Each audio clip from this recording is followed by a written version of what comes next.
Please call my office at 631-582-3232 or visit my website at www.macdunlaw for an immediate appointment. Please call my office at 631-582-3232. Good evening, everybody. This is Bob Macedonio. We are here at 6 p.m. on 103.9 LI News Radio, and we have a special guest. We have Rodney Harrison, Police Commissioner of Suffolk County. We are distinguished and honored to have Rodney here with us tonight. Link, so for all callers out there, we have Mr. Harrison is going to be taking live calls from our Suffolk County residents concerning any issues or questions they may have for the Police Commissioner. 631-451-1039, and this is Street Legal. And welcome aboard, Mr. Harrison. Good to have you here, man. It's my pleasure. Thank you. We appreciate you coming out. And one of the main reasons I asked you to come out is we have the upcoming Suffolk County Police Test. I think it's coming up in June. Yeah. Was it end of June? Yeah, so it's coming up on June 17th, but the deadline is April 19th. We are hearing that there's a potential it may be moved back to May, but as of right now, April 19th is the last date of file. Okay, so for all of our listeners out there, again, 631-451-1039, we are live. Now, it's important. You need to register for the test before you can actually sit for the test in June, and the test is only given once every 4 years. So we are really, really looking to get members of Suffolk County from all diverse neighborhoods to apply, become police officers. It's a great career. Mr. Harrison will tell you, you can tell us how you started out, where you're from, and how your police career began. Wow, that's a long story. So I don't know how much time we have, but we have an hour. Okay, good. No, he did a lot though. Researching him is the hardest probably research that I had to do so far. He did a lot, bro. Yeah, I appreciate that. Yeah. But what's funny is I grew up in Jamaica, Queens.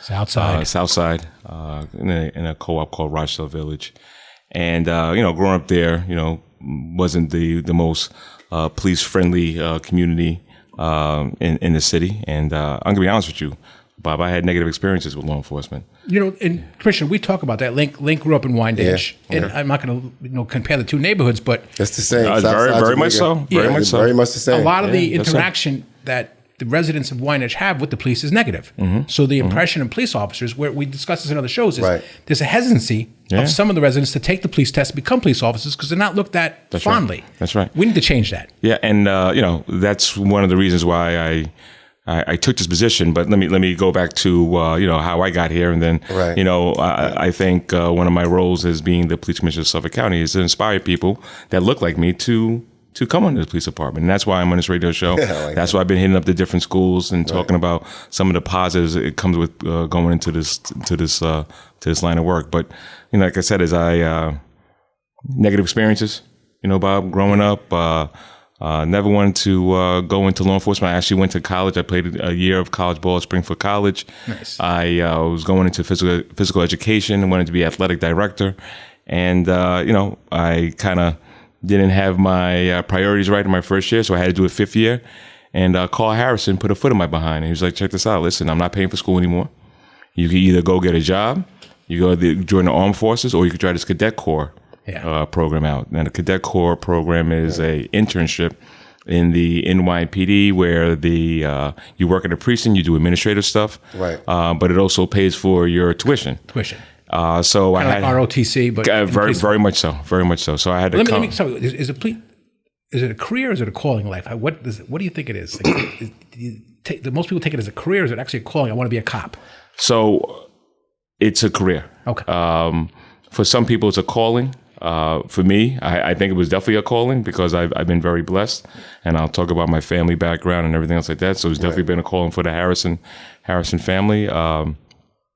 But for a lot of people, it's a profession, and making sure that you come on this line of work and make sure you take it as such. It's not just a job. You need the right mindset. You need the right mindset, and if you're not raising your hand and ready to do it correctly, then maybe it's not for you. You can't kind of like, I'll be a cop today and tomorrow I won't be. No, you got to be all into. You got to be a cop every day, all day. Yeah. Because like we said, in every kind of profession, there's good guys and bad guys, good cops, bad cops. And, unfortunately, all we read about in the news is the bad cops. Well, that's the thing that sells, and it's unfortunate. Correct. But I'm not going to put a percentage on it, but majority of people that wear the blue uniform are doing it right and out there putting their lives on the line to protect wherever their assignment may be. Okay, and our call-in number live, 631-451-1039. And Commissioner, I appreciate you coming on. What can we do as you know, our show, or going out to the community to encourage, you know, young minorities to take the police test, to register for the test? Because it's a great career. Yeah, I mean, it really, really is. Fortunately, out in Suffolk, we're a little safer than you were in New York City.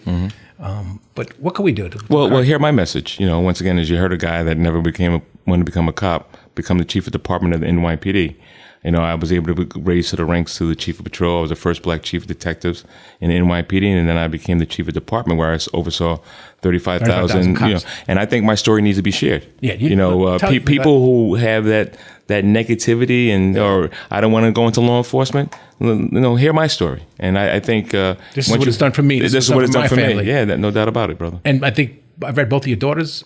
So I got 2 girls that now who are NYPD? New York City police officers. Yeah. I met my wife in the police academy. She's retired. She retired lieutenant. So it's been a really, really great journey. And like I said before, it's definitely been a calling. Good. And listen, the American dream. You obviously successful, raised 3 daughters. One daughter's, I think, played college basketball right now. Yeah, she's still playing college basketball at Wake Forest. That's honestly my pride and joy is watching your child play on high level basketball. I try to make every single game as possible. So you got to be proud of that all the way around. I've been blessed, brother. I've been blessed. We got a caller from Patrick. We got Al on line 1. We'll send Al through.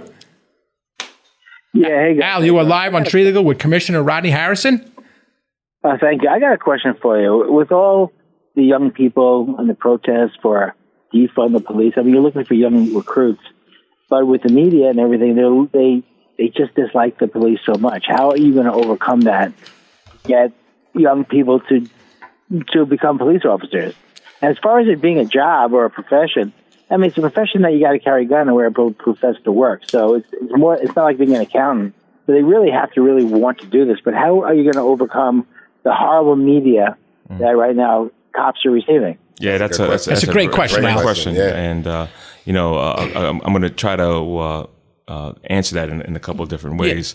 Yeah. The first thing is, during the defund the police movement, I was the chief of detectives in the city, and we really saw a big spike in crime and a host of other things. We were still battling that global pandemic of COVID that really, put us on behind. Part of the George Floyd riots were going on. Yeah, there was a lot of different things going on. So it was a very, very difficult time. And I want to believe the city's still recovering, but they're in a better place. And one of the things that needs to be done is make sure that you don't paint law enforcement with a broad brush. An incident that happens in Minneapolis doesn't mean that all people in law enforcement are bad or don't have the same mentality like people that are not police officers, which we want to see people be held accountable as well. And I don't think that part is not, unfortunately, necessarily told.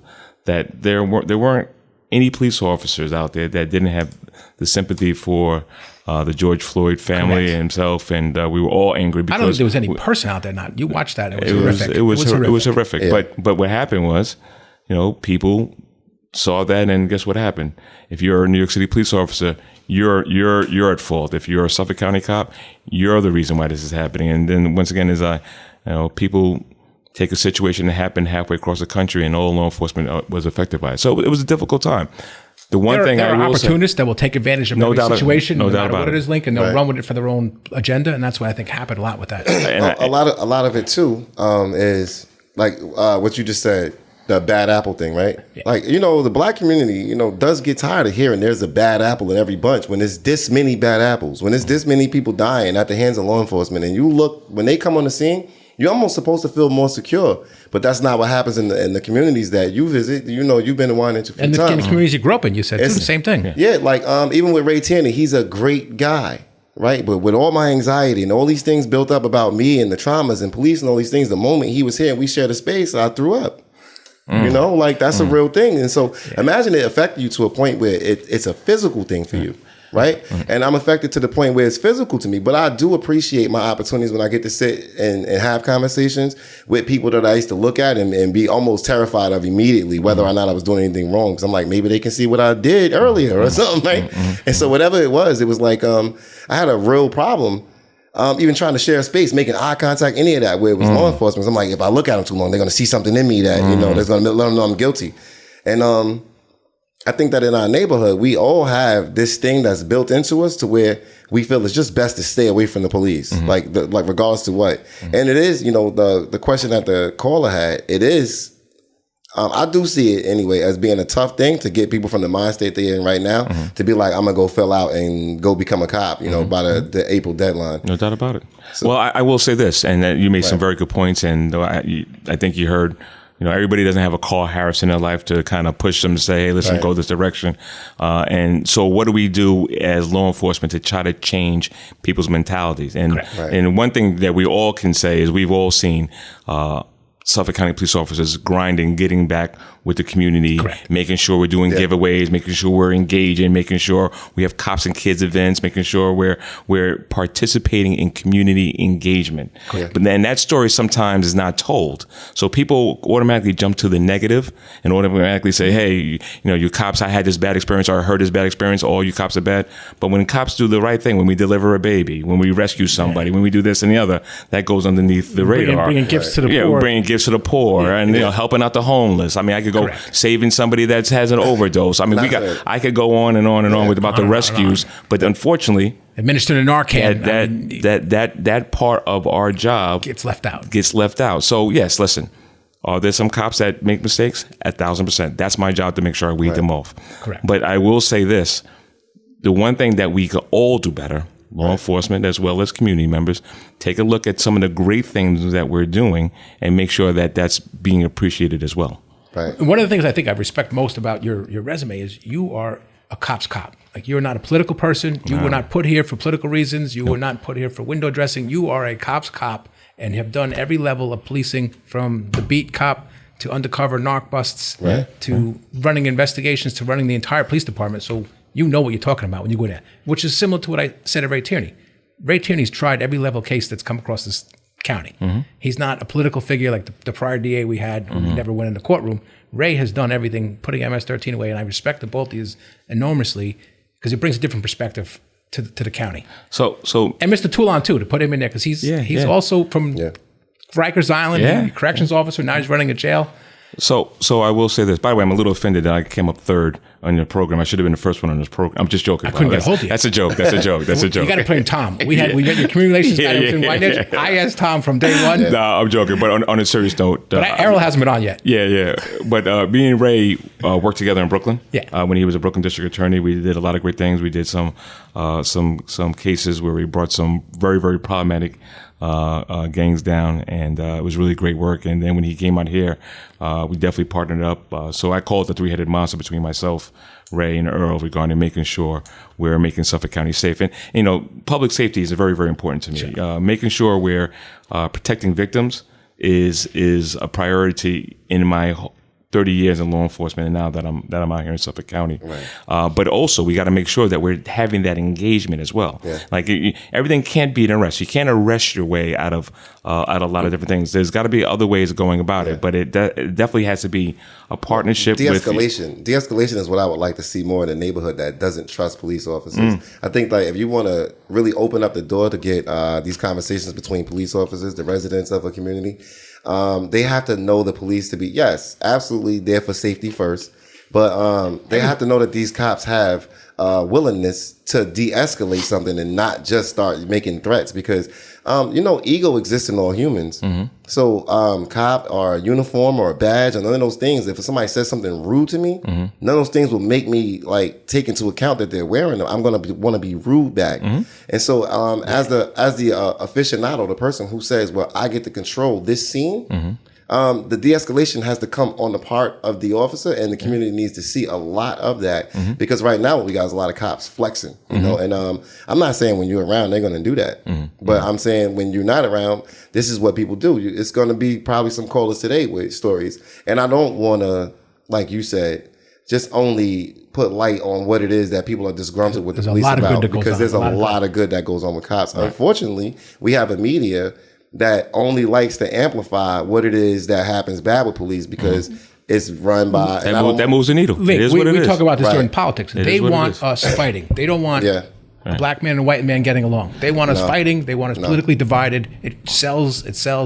Well, let me tell you just something. Everybody, I don't care what walk of life, what occupation. You could have an anecdotal situation that you could be frustrated with. It could be anywhere from a doctor, everything from a lawyer, it could be law enforcement, whatever the case may be. Everybody's going to have a negative experience with somebody.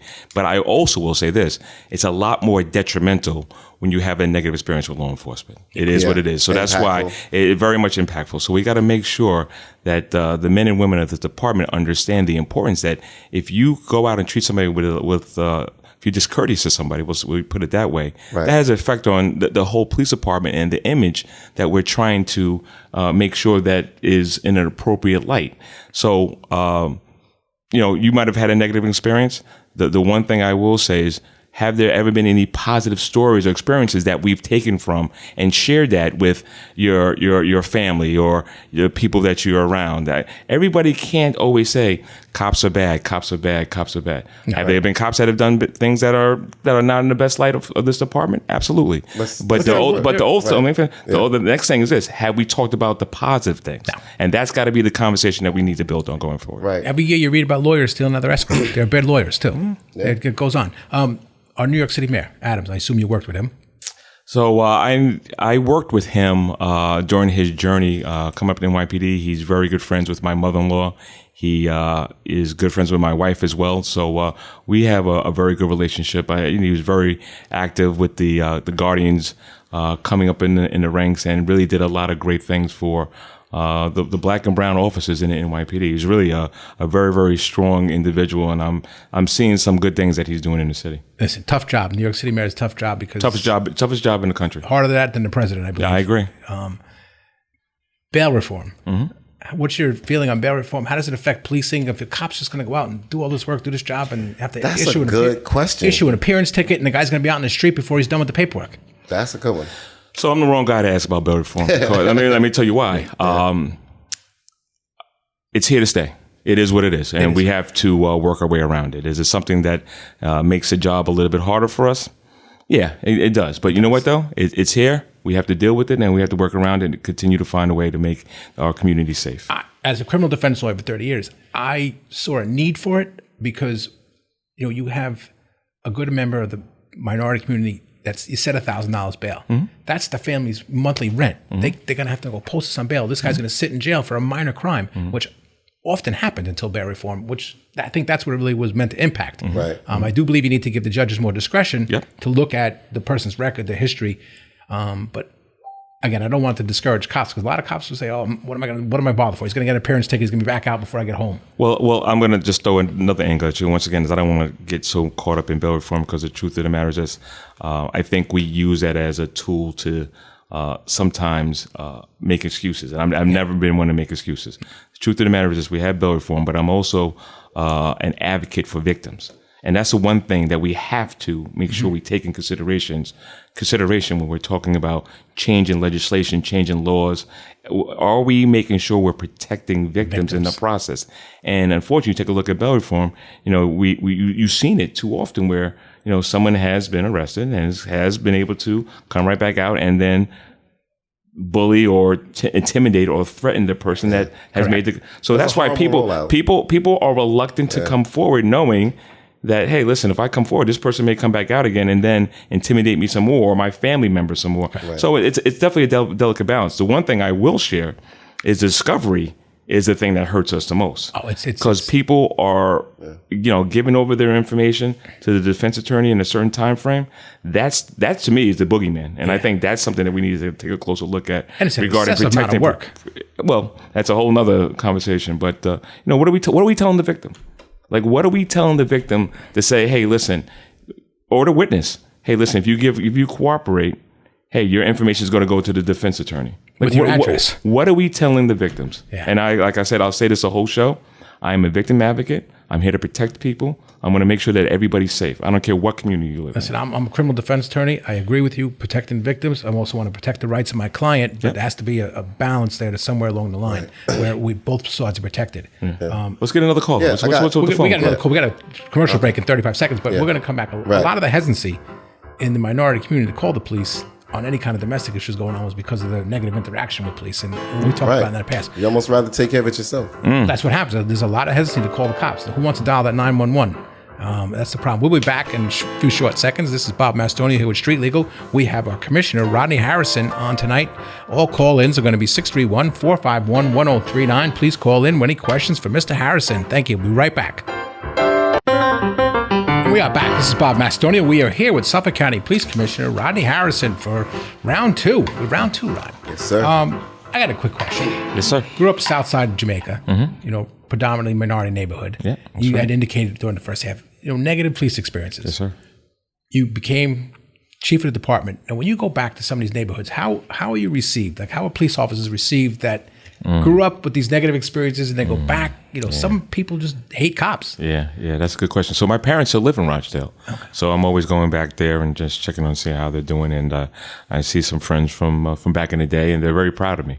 And they do come to me regarding, hey, listen, we have these community events. Can you mind coming by and stopping by and talking? So what I get is people want to capitalize on me coming by and trying to strengthen relationships. Oh. And I think that's one of the blessings that I've had being in this position, making sure I do outreach, making sure that I tell people my story, providing people regarding the information for upcoming tests. And, hey, this is something that you may want to consider. And, in order to make change, you got to be part of the change. And there's so many different messages that I can deliver that other people can't. Yeah. Because I've been in those shoes where I have had those negative experiences. And now that I'm part of law enforcement, I see the good in public safety and policing and making sure we're out there protecting, but we're doing it professionally. We're doing it with courtesy. We're doing it with respect. And I think that's got to be the role, and that's got to be the message. And I think it's being well received by the people in the community. Take that and bring it out to Suffolk County, like Lincoln said. Wyandanch, some of the more minority, the Bellport area. We, the neighborhoods. Ray spoke about a majority of the gun violence and the gun shots are in a very, very small percentage of the neighborhoods in this county. Yeah. So we need to get that message out that the cops are good. The cops are here to help you. It's not just, you don't need to just call them with negative experiences. We need to have positive police experiences in these communities. I asked some questions. Okay. This is the one that baffled me the most as I was doing research. I was like, how? Okay. Seen it in training day, didn't think it was really possible. Okay. You left the academy in 91, went into active duty in 92, and was a detective by 95? Yeah. So, how? All right, that's a good question. So when I came on in 92, started my career in the 114th precinct, and one of the things that I always wanted to do was be an undercover. Okay. I don't know if you remember that show, New York Undercover, with Malik Yoba. Yeah, that's my right. Guy. Yeah, that's my dude. Ashley I became a undercover in the end of 1994. Right. And me and my partner, his name is Michael Stoney, and he's a hero in my eyes. I'm going to share this story with you. Okay. We were in Brooklyn doing a buy and bust operation. Right. And prior to us going out that night, our commanding officer in narcotics informed us, hey, listen, you guys are going to go out on a midnight. You're going to go out in Brooklyn, in Bed-Stuy, Brooklyn, because they're having a lot of shootings, and you guys are going to try to do some activity over there. So we were complaining with our commanding officer, saying, well, listen, shouldn't you send the gun guys, the anti-crime guys, or the borough crime guys? Why are you sending narcotics? He says, listen, I don't care what you have to say. You got to go out there. Right. The first location we went to, we got into a shooting. My partner got shot. Me and the perpetrators shot back and forth with one another. We were able to catch them. And you're a cop 3 years at this point. I'm a cop for 3 years on this point. So the unfortunate part is my partner almost lost his life that day. That is unfortunate. But he did recover. Right. And because of the heroism that we displayed that night, the promoted us to detective within 10 months of us being undercovers.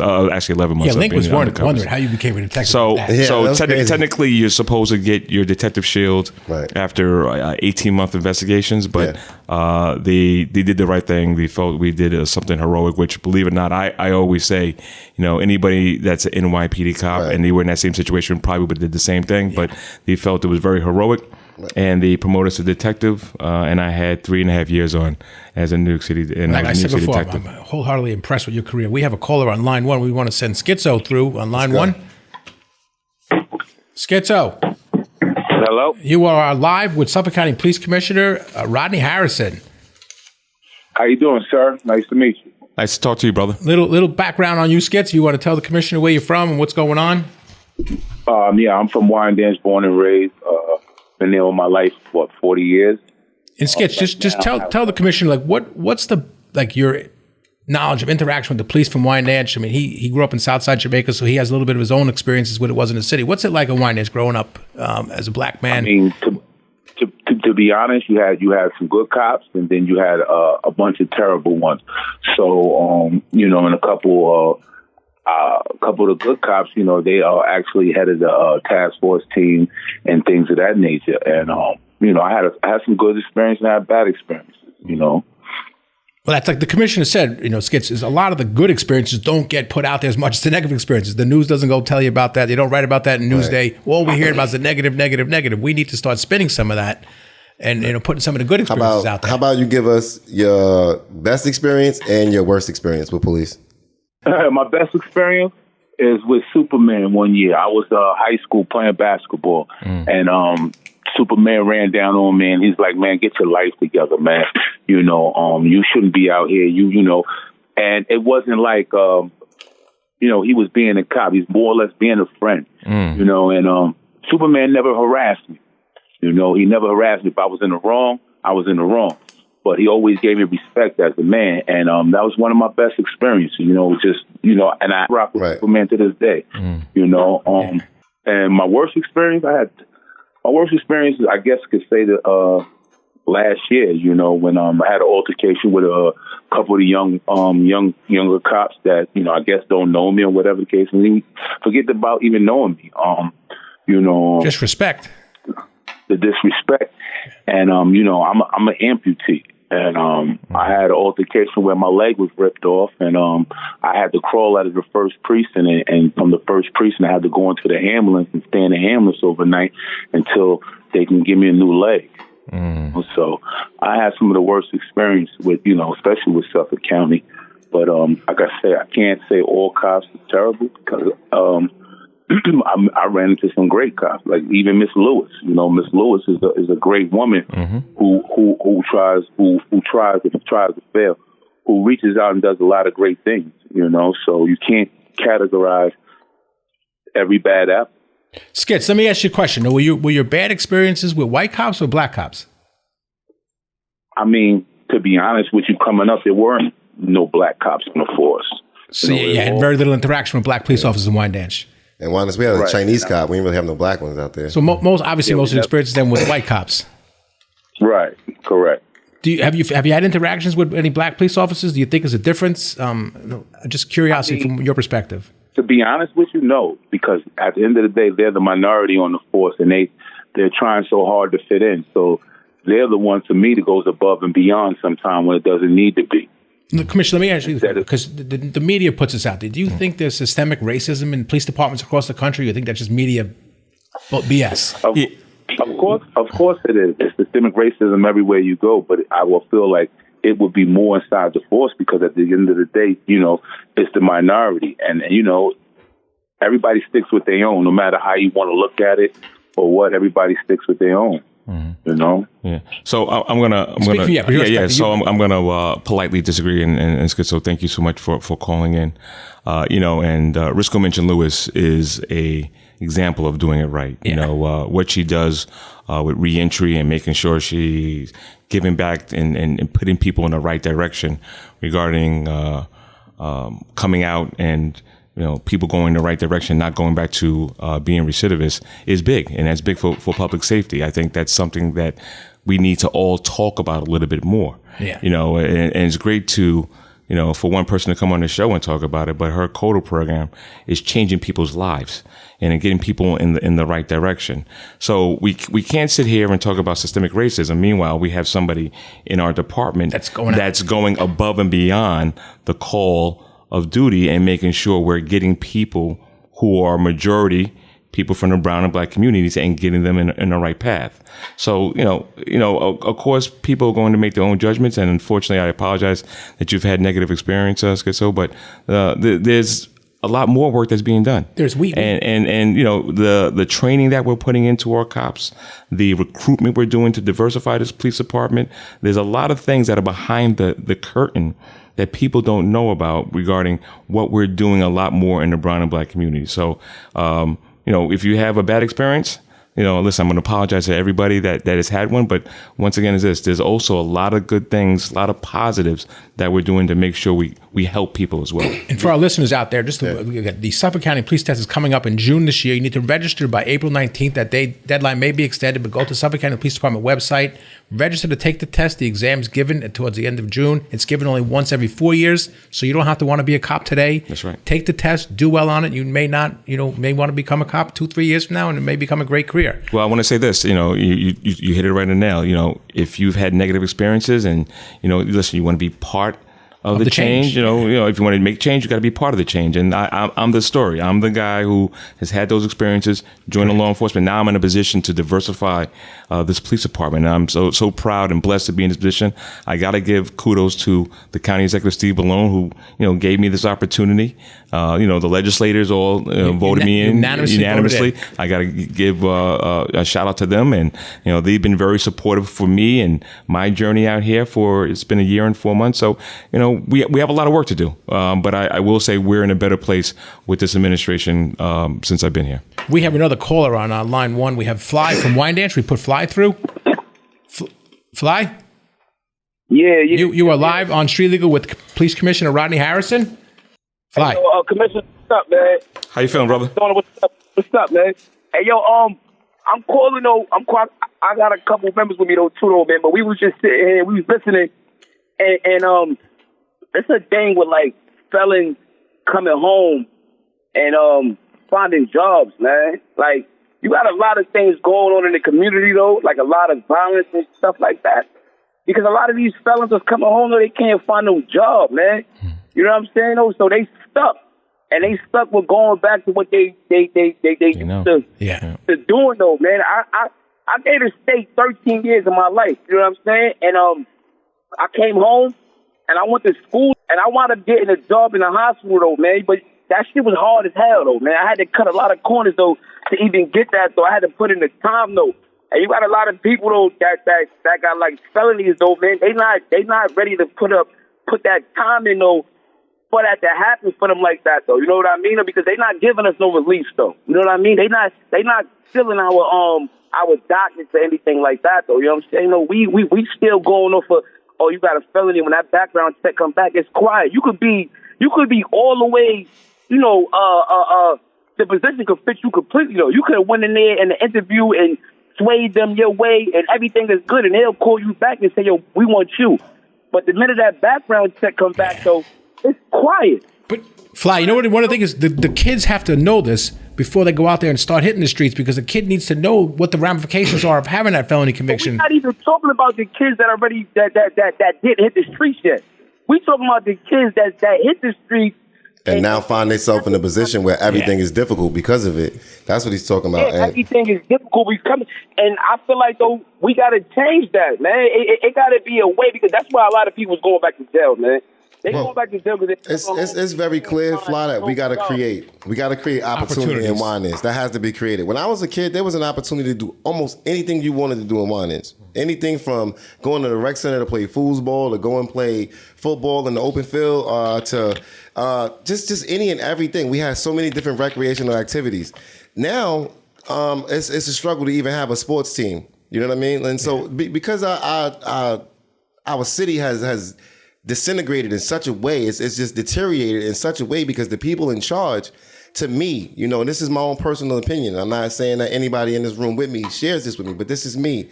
I think that while I was off running around in the streets doing everything I was doing, I was under the impression this was being taken care of with the schools and with Wyandanch, and the people in charge was doing what they were supposed to be doing. Meanwhile, it wasn't. Come to find out, they done sold out buses. They did the most. Like Wyandanch doesn't even have a bus company. We had that our whole life walking down Mount Avenue. We saw that.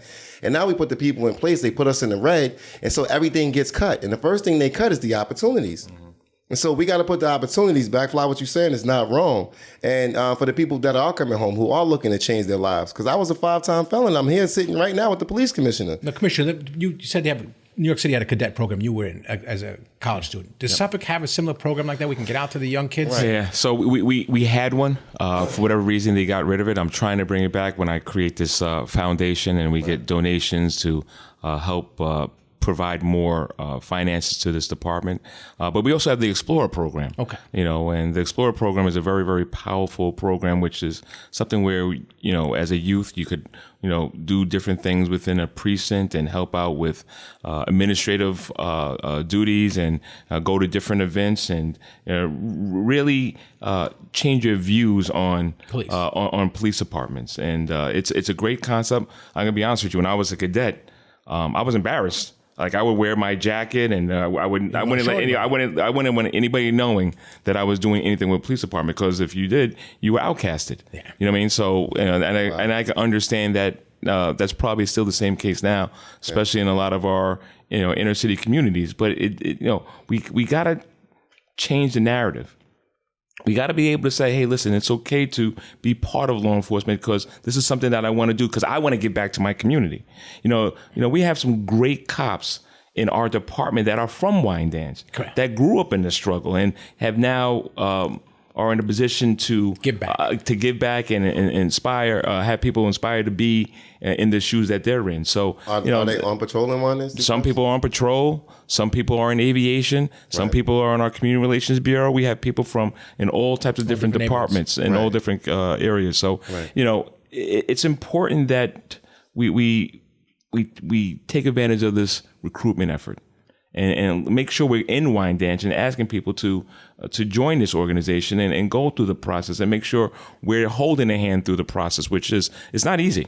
You got to do very good in the test. You got to do very well. But then there's also a psychological. There's a physical assessment that you have to go through. There's a medical, and there's a lot of legwork. But the one thing I will say is this: it can be done. It can be done. It can be done. The unfortunate thing, and I'm a little hurt by this, but out of 2,500, a little bit more than that, we're at 2% black, and we need to get that at least 10%. We is that need. New York State or nationwide? No, in Suffolk County. Suffolk County. I just wanted to mirror what Suffolk County population is, which is around 7-8%, whatever that number may be. But we got to do better, and it starts with this radio show. It starts getting the message out. Getting the message out, and I don't care if you're from Wyandanch or wherever, wherever you're from. Apply for the test. You could be further out east. You could be from Riverhead or whatever. File for the test. We want you, Commissioner. We have the last 2 minutes of the show. It's called the hot seat. Let's do it. Are you ready? Let's do it. It's already hot in here. Right? Okay. We're gonna go through them quick. Okay, we got 2 minutes left. We're gonna go the hot seat. Go ahead. Okay. Do you now, or have you ever noticed that there might be a KKK faction within the police department? Maybe not so much in New York, but across the nation? I'm not going to say a KKK fraction, but have I seen situations where an officer might have done something that was racist? Absolutely. Right. Okay. Good one. Do you think that's small percentage? Small percentage. Small percentage. All right. Are you at odds when some of the arrest data you read and see the disparities associated with it? Are you at odds with it? It hurts. It hurts me. Yeah. I'm not going to say I'm at odds, but it hurts when I see too much black on black crime. And those numbers are not forged. Those are true numbers. And those are numbers that hurt me because we have to do better regarding how do we stop our people from hurting one another. I agree. Have you ever seen an officer plant evidence on a suspect in your career or believe that it happened and just couldn't prove it? I have seen it. It wasn't necessarily right in front of me, but during my time frame as a chief in internal affairs, there are cases that we investigated where we saw a video of cops doing something that they weren't supposed to be doing and planting it. And that person was held accountable. Nice. Okay, last one, man. Did you face racism on your way up the rank to where you've achieved as far as your position, and who did you receive it from the most, if so?